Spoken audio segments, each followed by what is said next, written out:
The night my marriage truly ended, my wife's phone called me from the service corridor of one of her father's hotels. Not the lobbies, not the bars, not a restaurant where a lie could still pretend to be social. A service corridor. I remember that detail because even through bad audio, I could hear the difference. The hollow echo of hard tile. The metallic clatter of a housekeeping cart rolling somewhere nearby. The muted, insulated hush of a luxury hotel trying to keep all of its messes out of sight. My wife, Lena, had told me she was going to a birthday dinner with 3 women from her department. She worked in VIP guest relations for Whitmore House Hotels, the kind of polished hospitality empire that charged 4 figures a night for the privilege of feeling effortlessly catered to. She said it would be loud, boring, and full of women taking photos of appetizers under flattering light. She kissed my cheek on the way out, wrinkled her nose at the pasta I was cooking, and said she'd probably be home before midnight. At 10:47 p.m., my phone lit up with her name. I answered without thinking. I never said hello. At first, all I heard was movement. Fabric brushing a microphone. A door opening. Then Lena laughed, and there was something in it I had not heard directed at me in a very long time. Ease. Not affection exactly, but enjoyment. The kind of warmth people save for places where they don't feel monitored. Then a man's voice came through, low and amused. Did he buy it? Lena let out a little snort. Plays. He buys everything. That's his whole personality. The sentence should have confused me, but it didn't. It landed with a terrible, pre-existing familiarity, like a shoe finally dropping in a room I had already been standing in for months. He still thinks I'm at dinner with Marisol and Dana, she said. Meanwhile, I'm hiding in a service hallway with you like I'm 19. You won't have to hide much longer, the man replied. Once your father gets him into that assistant property role, it's over. He'll either take the pity job and shrink exactly the way they expect him to, or he'll get offended and leave. Either way, you won't be stuck playing wife in that shoebox apartment. Then Lena laughed again. Not politely, not nervously. Cruelly, you should see him with that toolbox, she said. Last week he spent an hour assembling a discount bookshelf because he refuses to pay for delivery. He acts like frugality is some noble philosophy when really he just doesn't have any edge. No ambition, no appetites. He's like a man rehearsing for a smaller life, the man chuckled. I still can't believe you married him. I married a version of him I thought would turn into something else, she said. That's not a crime. Then there was a pause, followed by the unmistakable soft impact of bodies moving against a wall and the slow, hungry sound of a kiss that had happened many times before. I sat very still on the edge of our sofa, one hand on my knee, the city light from our apartment windows cutting pale rectangles across the floor. 9 years of marriage, dismantled by acoustics and arrogance. The call went on for nearly 3 minutes, long enough for me to hear her ask if Thursday was still on, long enough for him to say Arthur was ready to have the conversation with me, long enough for her to tell him I'd never suspect her because men like Evan think decency is armor. Then the line clicked dead, probably because she finally jammed the phone deeper into her purse. I remained there in silence, still holding it to my ear, listening to nothing. My name is not Evan Ross. That's the name my wife thought she knew. My real name is Graham Mercer. I was 45 years old when I realized the woman I had loved for nearly a decade had not only been unfaithful, but had been helping stage my humiliation with the kind of cold, collaborative precision usually reserved for corporate takeovers and family coups. And the ugliest part is that I was not innocent either. For 9 years, I had been living inside a test of my own making. When Lena and I met, she believed I was a modest real estate consultant who handled small redevelopment deals and occasional tenant negotiations. That was the life I showed her. A rented-looking apartment in a brick building on the east side that I actually owned through an LLC. A 10-year-old silver Toyota with a worn steering wheel and a cracked sun visor. Off-brand furniture I assembled myself on weekends. Discount wine. Practical shoes. No watch more expensive than a few $100s. A man who seemed comfortable with ordinary ceilings. The truth was buried under layers of habit and legal structure. By 36, I had already made my money. Not lottery money, and not the kind of money that gets magazine profiles, but the kind that buys invisibility if you know how to use it. I had built my fortune acquiring distressed hospitality and mixed-use debt after the market collapse, packaging risk the way other men package fear. Most people with money want to be seen. I preferred control. Quiet control. The kind that doesn't invite cousins, journalists, opportunists, and worse. 2 years before I met Lena, through a holding entity called Northline Harbor Capital, I acquired a 41% position in Whitmore House Hotels. During a debt restructuring Whitmore had nearly bungled into disaster. He never knew precisely who had saved him. I made sure of that. I stayed behind nominee layers, voted by proxy, and kept my distance while his company recovered and grew fat again on restored prestige. My position appreciated until the block alone was worth more than $40 million on paper. Overall, I controlled a little over $190 million in assets, and my wife thought I worried about parking tickets. That deception had not begun as malice. It began as exhaustion. My father had turned every achievement into a valuation. My first serious girlfriend in my 20s had vanished when my first fund nearly failed, then reappeared 6 months later after the recovery with a softness in her voice that made me feel physically unclean. I watched too many people calibrate themselves around wealth like sunflowers turning toward heat. By the time I met Lena, I was tired of being read like a balance sheet. So I hid, not because I wanted to punish anyone, because I wanted one clean answer to a question I was too ashamed to ask aloud. Would anybody love me before they counted the zeros? For years, I thought Lena had. She laughed at my dry jokes. She said my restraint made her feel safe. She told friends she liked that I was uncomplicated, which I took as a compliment because love can make even intelligent men misread condescension as comfort. She said the apartment felt cozy. She said she admired that I didn't need to perform success to feel like a man. Looking back, I can see how her language changed long before her loyalty did. Cozy became cramped. Uncomplicated became unambitious. Careful became timid. The signs of betrayal did not arrive dramatically. They came like fine cracks in glass, small enough to ignore until the whole structure was already webbed through. Lena changed her phone passcode and blamed a new company security protocol. She began turning her screen away when I entered the room, not with guilty panic, but with lazy entitlement, as though privacy itself had become a weapon she enjoyed using. She started coming home smelling like the signature scent from Whitmore Properties: cedar, bergamot, white tea, even on days she claimed she'd barely left her office. At first I assumed it clung to everything in those hotels. Then I found a monogrammed matchbook from the Whitmore Crescent downtown, in the pocket of a blazer she had not worn to work in months. She said it had fallen in from a client gift bag. I nodded and threw it away, which in retrospect feels like watching myself politely step around a landmine.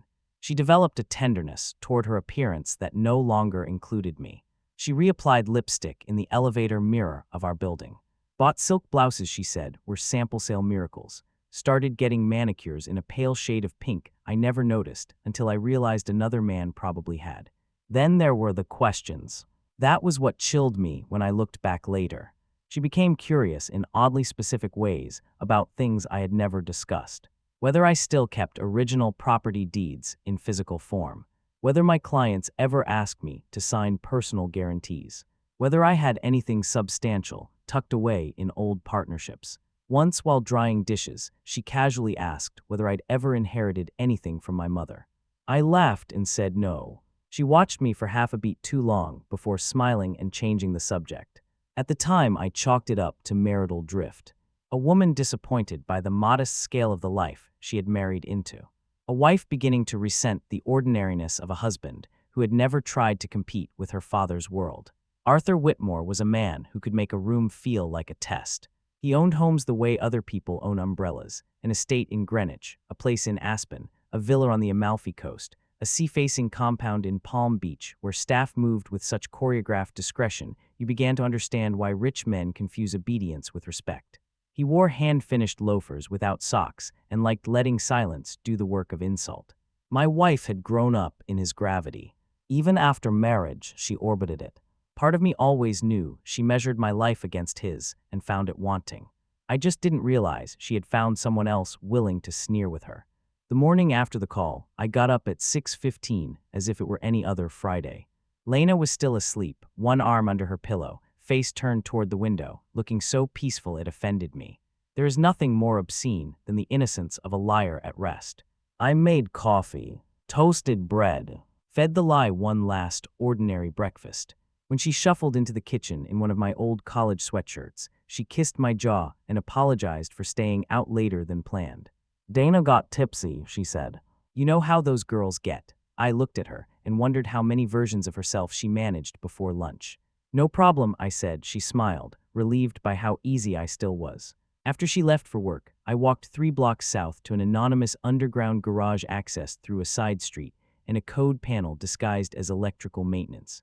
In Bay C17, under a fitted gray cover, sat my black Mercedes S-Class. 2 levels below that, in climate-controlled storage I visited maybe once a month, sat a vintage dark green Porsche 911 and a Range Rover under a shell company, no one connected to me. I peeled the cover back, got into the Mercedes, and drove downtown to my real office. The difference between my 2 lives always struck me hardest in elevators. At home, I rode with groceries, dry cleaning, delivery drivers, a nurse who worked nights, and a man in 4B who smelled permanently of cumin and aftershave. Downtown, I rode 42 floors up in silence beside private equity partners, institutional attorneys, and women carrying leather portfolios worth more than the couch in my apartment. The office itself occupied the corner of a glass tower overlooking the river, all slate tones and brushed bronze, with the kind of quiet that only exists where everyone is paid too much to fidget. My CFO, Miriam Cole, was already at her desk when I walked in.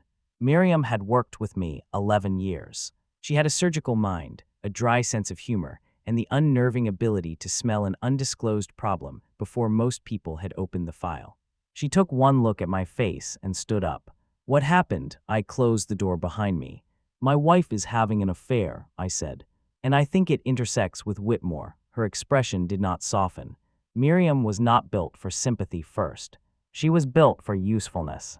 How certain, I heard her with him last night. Enough to know it's real. Enough to know they're planning something for Thursday with Arthur.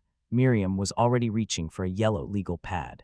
Name not yet, but I'll have it. Good. What do you need? A full forensic sweep of every account Lena can touch, every transfer out of our joint checking, every debit pattern, merchant code, digital wallet, rewards ledger, everything.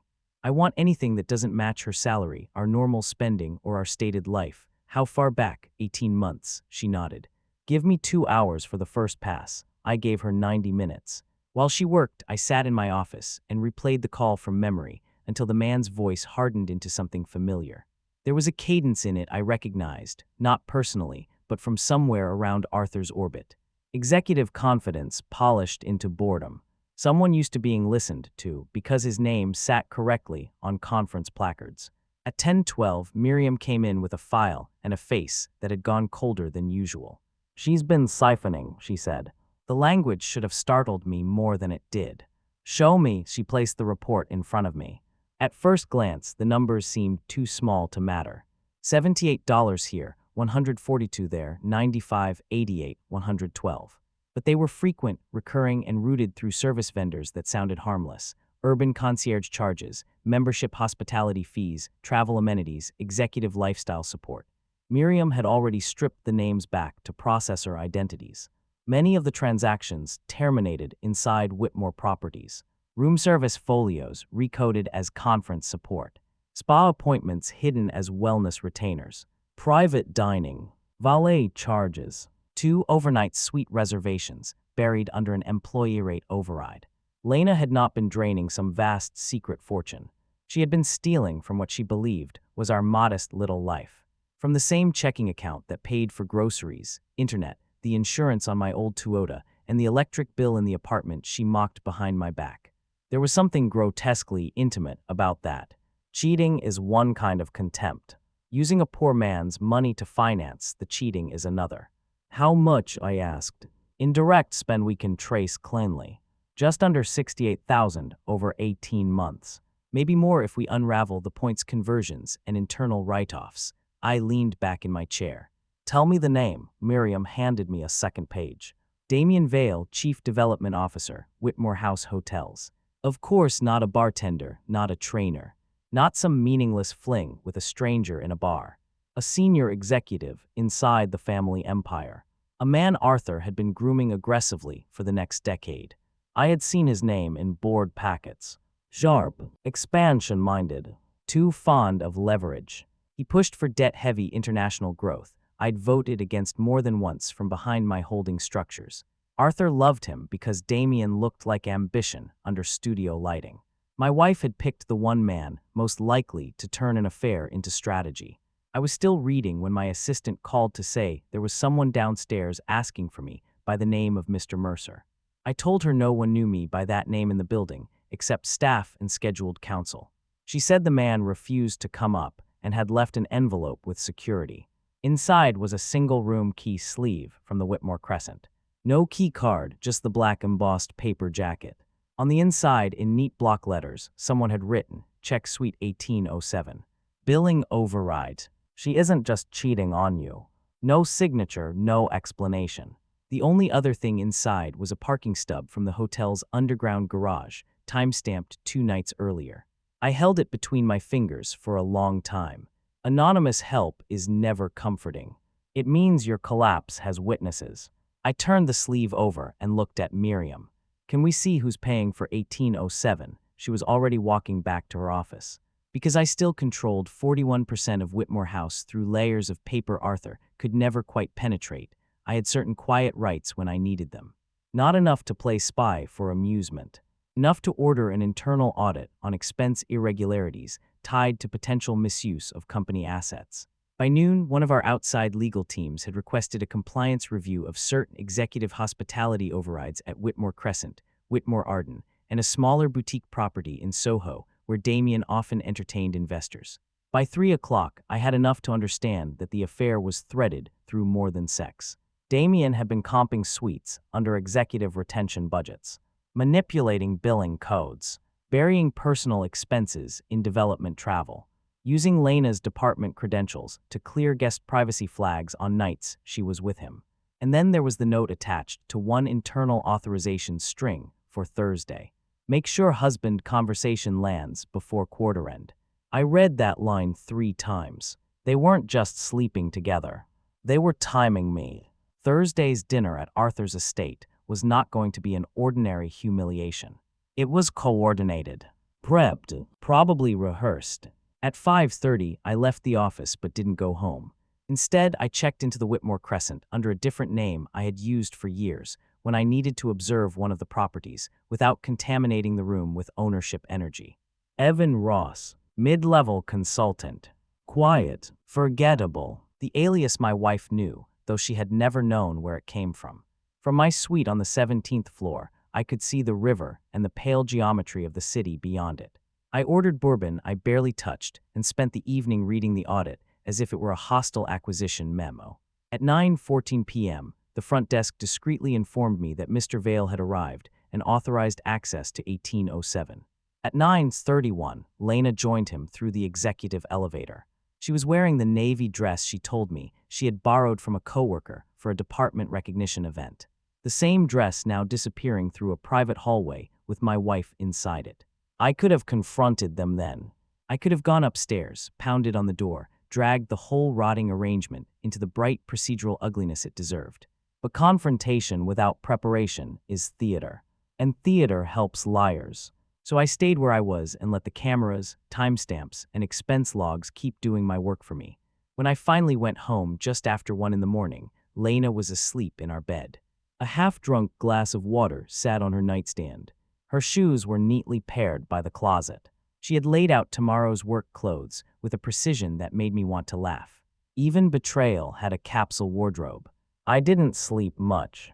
Round 4, I got up and went to the hall closet where I kept a locked steel file box containing routine paperwork, insurance copies, tax return summaries, title documents for properties that appeared modest enough not to attract curiosity. The box was inside a canvas duffel under winter coats. I pulled it out. The lock plate was scratched. Very faintly, but enough. Most people would never notice it. I noticed because I had installed it myself. I opened the box. Everything seemed intact at first glance. Then I realized the folder containing the LLC papers for our apartment building had been replaced in the wrong order. Nothing missing. Just touched. My wife had been searching. For what I still didn't know. Maybe she suspected hidden resources. Maybe Damien had asked her to see if I was hiding assets before Arthur moved to push me into submission. Maybe she was simply greedy enough to believe every quiet man must be sitting on something if you pry hard enough. In the morning, she kissed me over scrambled eggs and asked whether I would wear the gray blazer on Thursday because Dad takes you more seriously when you don't look academic. I looked at her and wondered if she could hear the pulse in my throat. Sure, I said. 3 days before the dinner, I received a second anonymous message. Not in person this time. Encrypted email, routed through so many dead-end relays, it might as well have floated in from weather. Inside were 2 images and a sentence.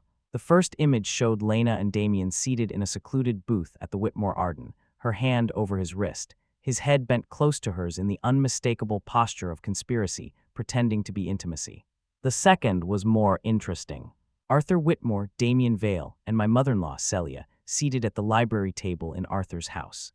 Lena standing nearby with a glass of wine. Papers on the table between them. The sentence below the photos read, "They know Thursday will hurt him.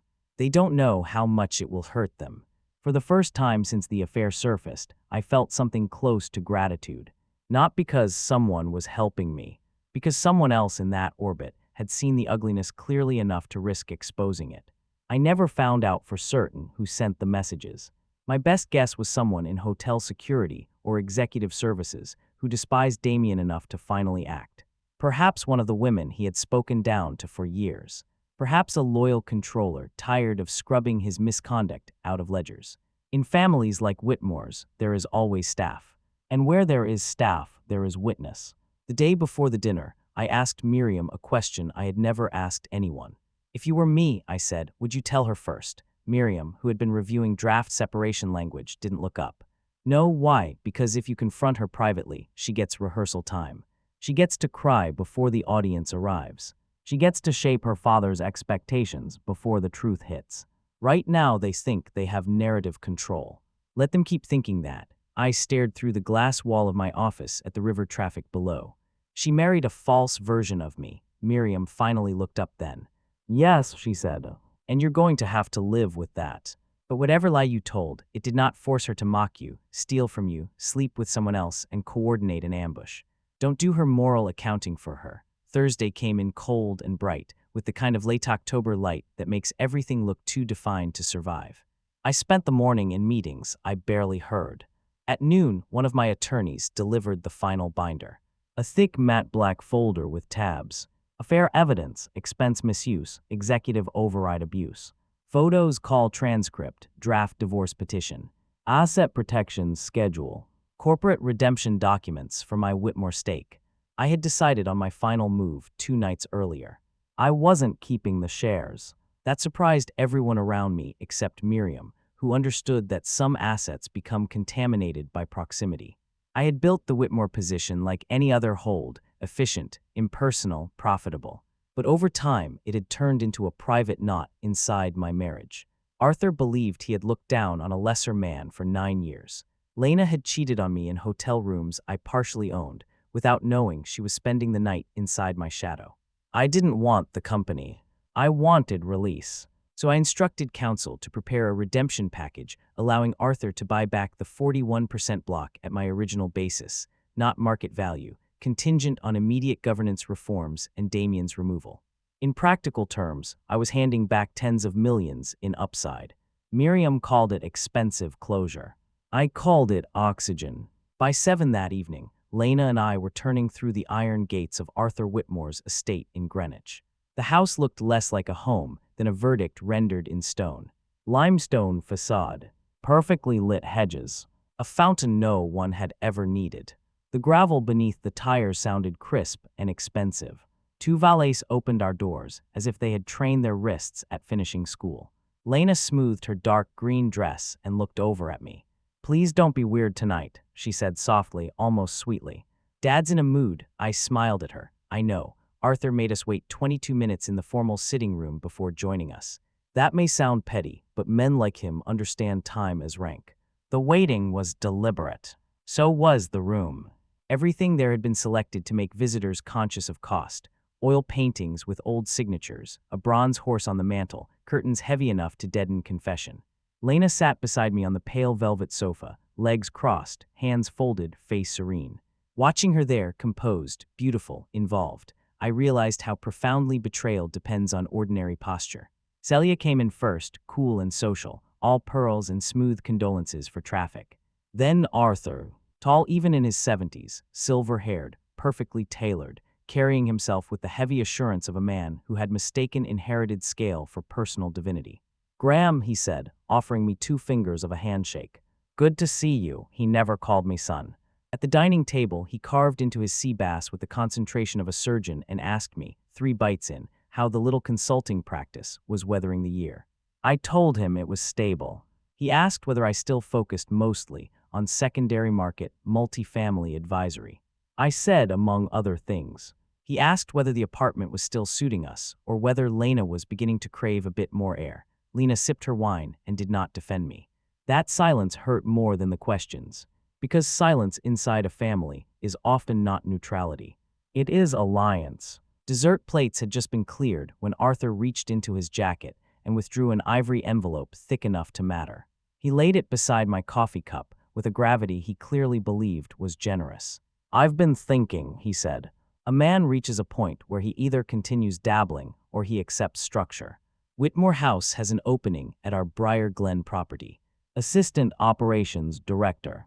$72,000 a year, benefits, room to grow if you prove coachable. Coachable, not talented, not trusted, not respected, coachable.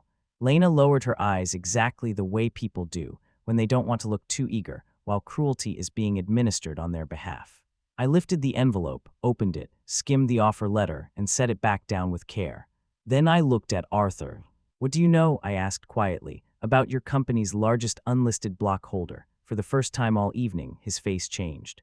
He didn't answer immediately. "What exactly do you mean?" "I mean Northline Harbor Capital," I said. "Or rather, the entity stack behind it.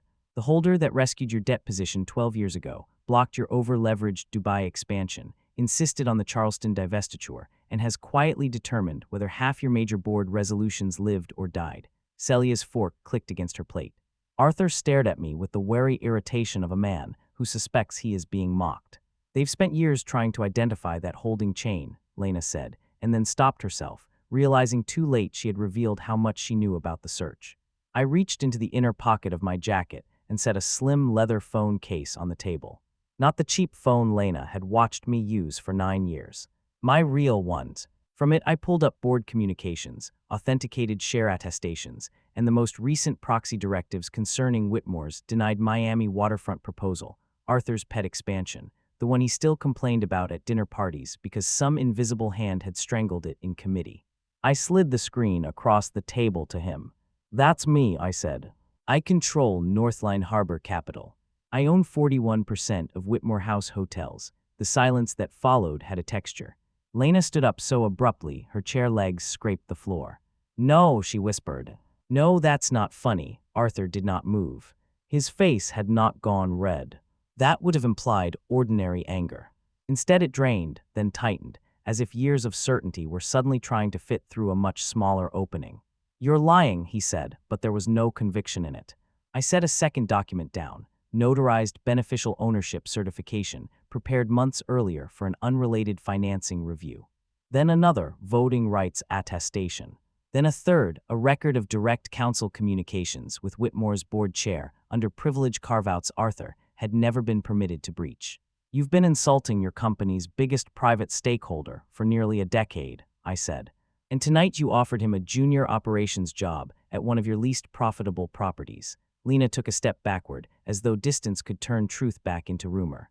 "You said you were a consultant," she said, her voice beginning to fray. "You said I am," I said. Among other things, the dining room doors opened. Damien Vale walked in. Perfect timing. Of course. Arthur had clearly arranged for him to join coffee and discuss the opportunity further, probably to model masculine success in front of the disappointing son-in-law. Damien stopped 3 paces inside the room when he saw the expressions on our faces. Arthur turned slowly toward him. For a second no one spoke. And then, very gently, I placed the black binder on the table. "I'm not finished." I opened to the first section and slid a photograph toward Arthur. Lena and Damien entering Suite 1807 at the Whitmore Crescent. Then another. Valet log. Expense overrides. Private dining folios. Spa charges billed to executive retention. A transcript of Lena's accidental call. A compilation of recurring room usage tied to Damien's credentials and Lena's clearance events. And while I was hiding my wealth, I said, looking directly at my wife, you were hiding Damien. Lena's mouth opened, but no sound came out. Damien recovered first, because men like him survive by stepping into lies quickly. This is a misunderstanding, he said. Arthur, I can explain the expense coding. You can explain the kiss too, I asked. I tapped the transcript. Lena went pale enough to look almost translucent under the chandelier. Arthur rose from his chair so fast it tipped backward onto the carpet. What is this? This, I said, is 18 months of affair spend, misuse of company resources, and coordination between your daughter and your chief development officer to engineer a humiliating intervention at my expense. She has been using our joint savings to book hotel rooms with him. He has been burying the costs in your operational budgets. They discussed tonight beforehand. Repeatedly, Celia made a small sound in the back of her throat and covered her mouth with her hand. Lena started crying then, but not from remorse. These were survival tears, strategic tears, tears arriving because she could feel power leaving the room and did not know what to become without it. You lied to me for 9 years, she said, turning toward me as though we were suddenly the only two people there. You made me marry a fiction. I looked at her and felt something I had dreaded, not rage, completion. You had options, I said. You could have left. You could have asked hard questions. You could have hated my apartment and divorced me for being too small. You could have called me a coward and walked out the front door. Instead, you cheated on me, stole from me, mocked me, and helped your father set a trap so you could watch me be diminished. Damien tried again. Arthur, with respect, Graham's interpretation of, don't, Arthur said. Just that one word. But I had never heard him say it with fear in it before. He turned to Damien, taking in at last the scope of the disaster. Not just adultery, not just embarrassment, governance exposure, financial misconduct, improper use of company assets, the kind of internal rot that can trigger audits, board revolt, lender concern, reputational bleed. Arthur Whitmore loved his daughter in the ornamental way men like him often do. But he worshipped control, and Damien had just contaminated the company. He looked back at me. What do you want? It was the first honest question he had ever asked me. I opened the final section of the binder and slid the redemption papers toward him. A clean exit, I said. You buy back the Northline block at my original basis.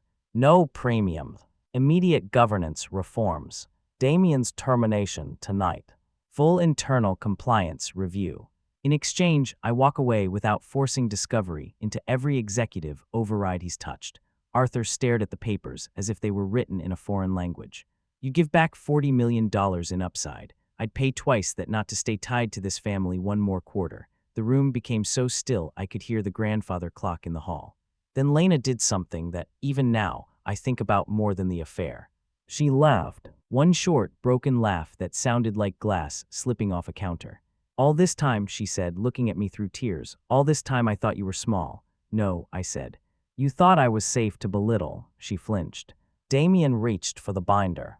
Arthur slapped his hand away with a speed I would not have believed possible. Get out, Arthur said to him. Arthur, get out of my house before I call security and the general counsel at the same time. Damien left without another word. Lena turned as if to follow him, then stopped in the doorway and looked back at me. Her mascara had begun to blur at the edges. Her voice, when it came, was smaller than I had ever heard it. Who are you? It was supposed to wound me. Instead, it clarified everything. I'm the man you cheated on, I said. The rest is just paperwork. She went to Julia's house that night. Julia had been her closest friend since college, the sort of woman who collected expensive candles and other people's secrets in equal measure. I knew because I'd met her enough times to understand that she enjoyed proximity to glamour, but hated direct accountability. It suited Lena. I did not go back to the apartments. I checked into the Four Seasons under my real name for the first time in 9 years. The woman at reception smiled without surprise, as though men reinventing themselves in expensive hotels was an ordinary part of her shift. Perhaps it was. From the window of the suite, the city looked clean in the way cities only do from a height you haven't earned emotionally. At 6 the next morning, I called Miriam. Tell me the papers are ready. They're ready. Move them. There was a pause. Are you certain? Yes. Arthur executed the block buyback within 72 hours. I took my original basis, directed the difference I was entitled to claim under certain liquidation mechanics into a charitable housing trust under my mother's name, and severed every silent tether between myself and Whitmore House Hotels. Arthur never thanked me. I never expected him to. Men like him do not understand mercy unless it humiliates them first. The divorce began 3 weeks later. Once the affair evidence was formalized and the financial tracing was laid out, Lena's posture changed from outrage to triage. Her lawyers tried, briefly, to cast my long financial concealment as a form of marital manipulation. There was truth in that argument, and I did not hide from it. But truth is rarely singular. My lie had been concealment. Hers had been exploitation, infidelity, and coordinated theft. Judges care about symmetry less than people imagine. We had a prenuptial agreement, not because I planned to conduct social experiments, but because wealth without documentation is just future litigation in nicer clothes. The agreement protected my premarital assets, shielded specific investment entities, and contained language regarding dissipation of shared marital funds through undisclosed third-party relationships. Lena had not just cheated. She had spent our joint money on the cheating. Her options narrowed quickly. I let her keep the apartment because it had once felt like a symbol to me and now felt like a stage set after closing night. I agreed to a settlement large enough to make departure possible and small enough to remain honest about fault. She got $2 million, the furniture, and whatever dignity she could salvage from the version of events she told herself in private. For months, I expected the dominant feeling to be triumph. It wasn't, it was fatigue. A profound marrow-level fatigue that made even expensive rooms feel temporary.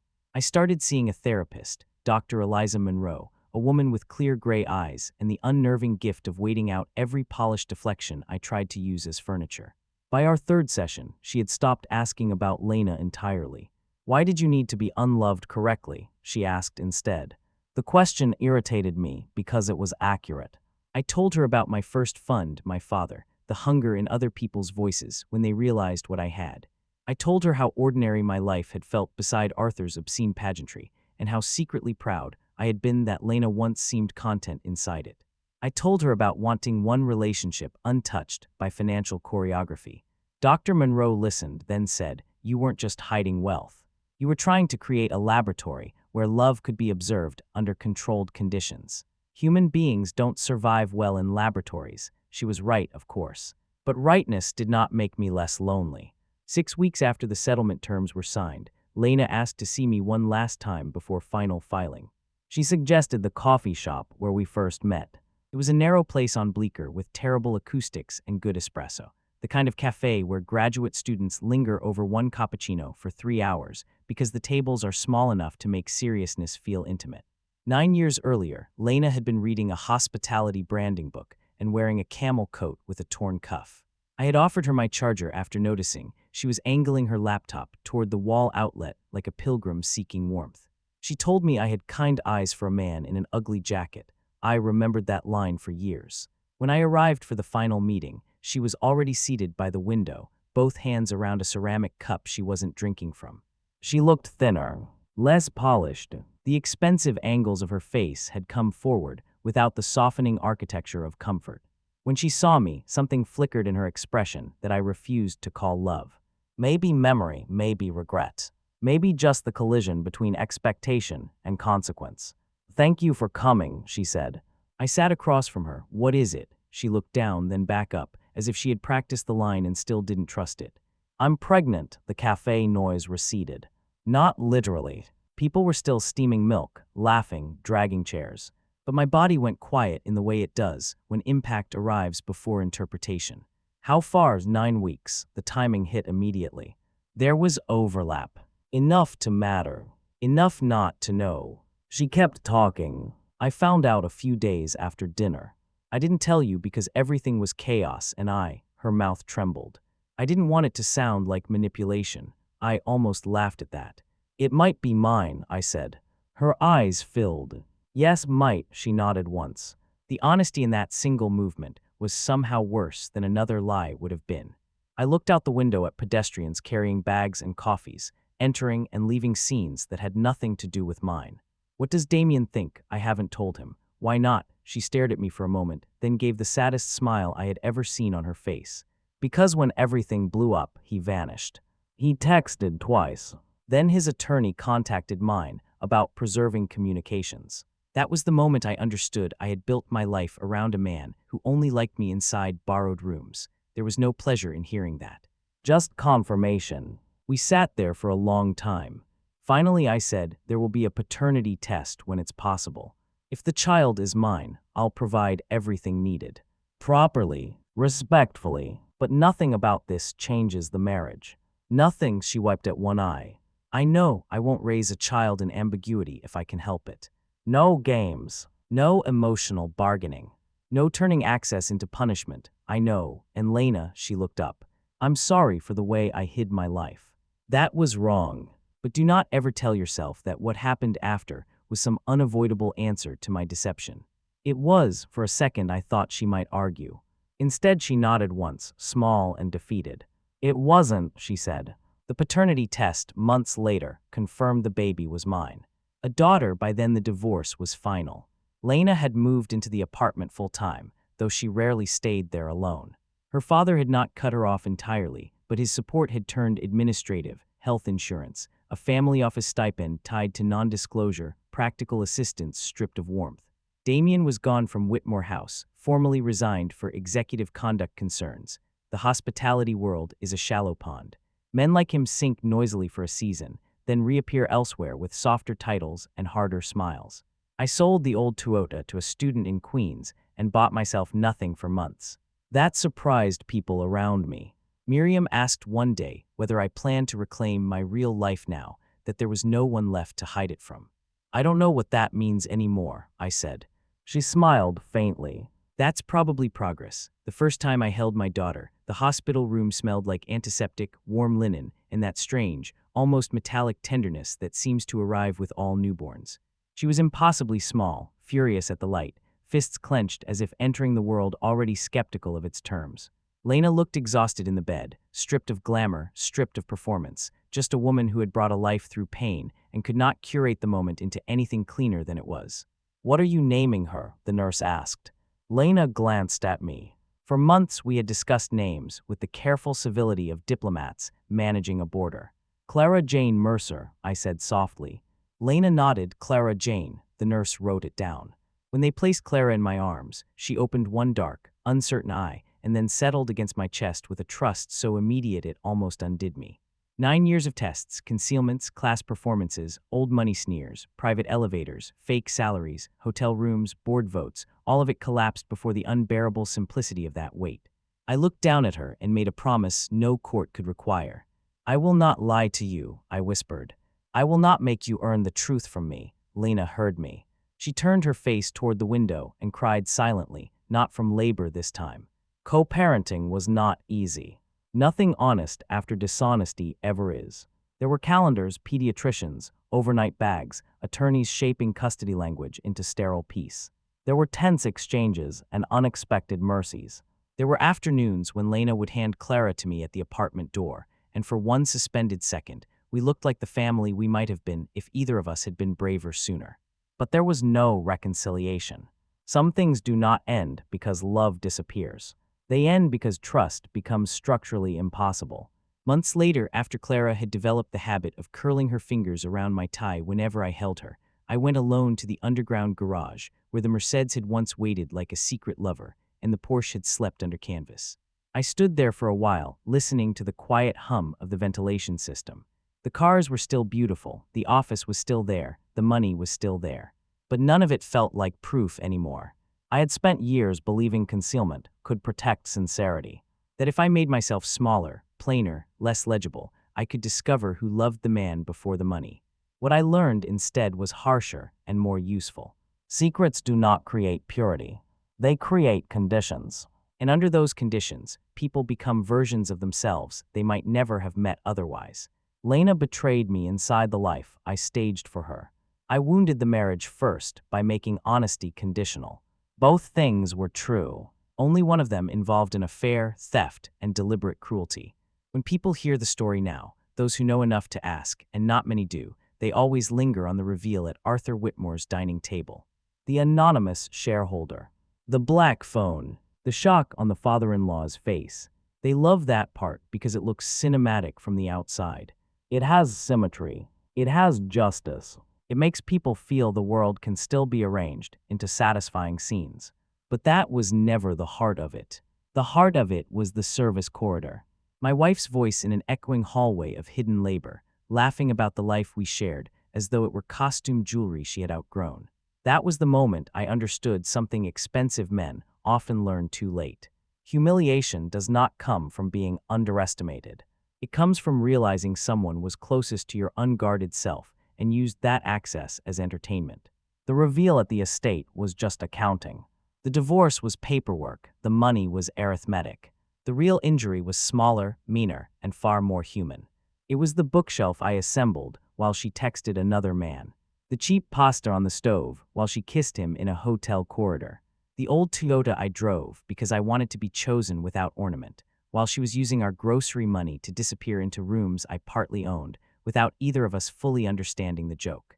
And yet, for all of it, I still think the truth was worth the cost. Because lies can look like stability for years. Because luxury can disguise rot. Because a marriage built on performance, whether it is performance of poverty or performance of devotion, will eventually demand a price from someone. Mine demanded nearly everything. My pride, my marriage, my illusion of being the clever one. My fantasy that I could control the conditions under which love revealed itself. But it left me with Clara. It left me with a life no longer divided into aliases and elevators. It left me with the humiliating, necessary knowledge that you cannot build intimacy behind one-way glass and still call it trust. The first birthday I spent with my daughter, she smashed vanilla frosting into her own hair and laughed so hard she startled herself. Lena and I were both there. We stood on opposite sides of the kitchen island while a handful of close people clapped and the candle guttered in the draft from the open window. For a second, Lena looked at me over Clara's head with an expression I recognized from years earlier, before all the corrosion. Not love, not longing, just recognition of what we had destroyed, of what remained, of the fact that some forms of tenderness survive only after the structure they once lived in is gone. Later that night, after I buckled Clara into the car seat and drove back through the city, I caught my reflection in the rearview mirror at a stoplight.